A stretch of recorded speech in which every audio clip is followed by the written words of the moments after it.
5 బాళ్ళకి 10 పరుగులు సాధించాలి కాశీ గారు. అందులో మొదటి బాల్కి మొదటి వికెట్ అఖిల్ ద్వారా.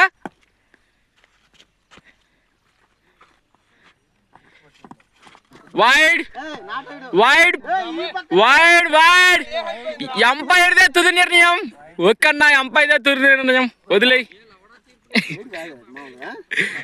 Wide wide. First bounce. 5 బాళ్ళకి 10 పరుగులు కావాలి. Kashi Tony 0-3 Black Eagles captain. Wide wide ball.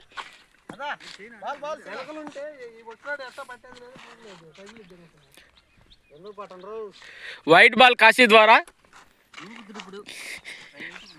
ఈ పందెం చాలా ఇంట్రెస్టింగ్ గా ఉంది. 10 రన్ కొడితే ఒక్కన్న కాశీకి ఫుల్ బాటిల్ తీసిస్తుడు. Wow what a beautiful wide.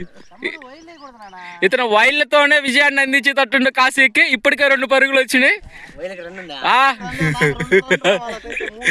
అటైతే వద్దులే.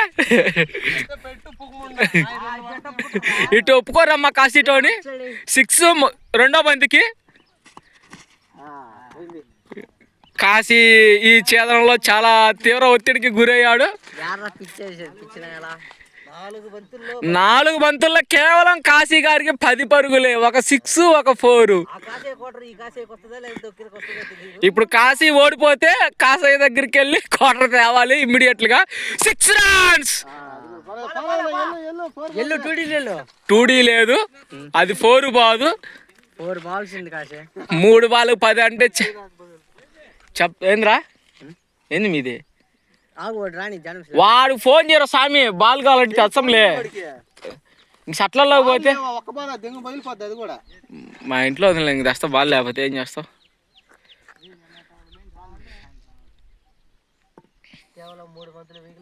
మూడు బంతులు 10 పరుగులకి కాశీ టోనీకి ఇది చాలా సాధారణమైన ఈక్వేషన్. అతను మామూలుగా ఐరపల్ టోర్నీలో 20 బంతులు 70 కొట్టాడు. కానీ మ్యాచ్ దంగెట్టాడు 2 ఓవర్లకు 32 రన్ ఇచ్చి. బ్యూటిఫుల్ చార్. అక్కడ ఫీల్డర్ ఉంటే అది 2D గాని రాదు. ఏదో గుడ్డెట్లో కొట్టిండు. ముందు నువ్వు ఆ 4 కొట్టు, డ్రా ఏది లేదు తర్వాత చూద్దాం. బ్యాట్స్మెన్ కాన్ఫిడెన్స్ అది కుదరదమ్మా. ఎందుకంటే రవికుమార్ గారికి ఆల్రెడీ అది 90% చెరువులో ఉంది. 2 బాల్కి 6 కొట్టాలన్నా కాశీ కొట్టలేడు. మర్చిపోయినా, ఇందులో ఎంపైర్కి 90 ఇవ్వాలమ్మా ఖచ్చితంగా. ఎవరు గెలిచినా ఎంపైర్కి ఇవ్వాలి. ఎంపైర్ది చాలా safe zone.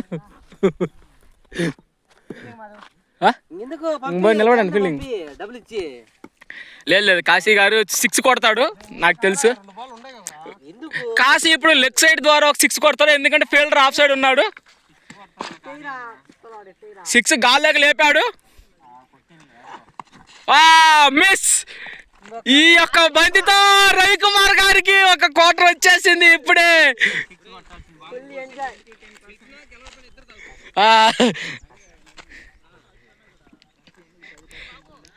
Black Eagles captain చాలా తెలివిగా ఆడుతున్నాడు. కానీ ఈ బాల్ 6 కొడతాడన్న అంచనా.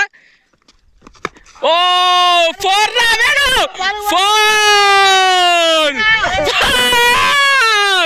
డ్యామేజ్ కాశీ ద్వారా.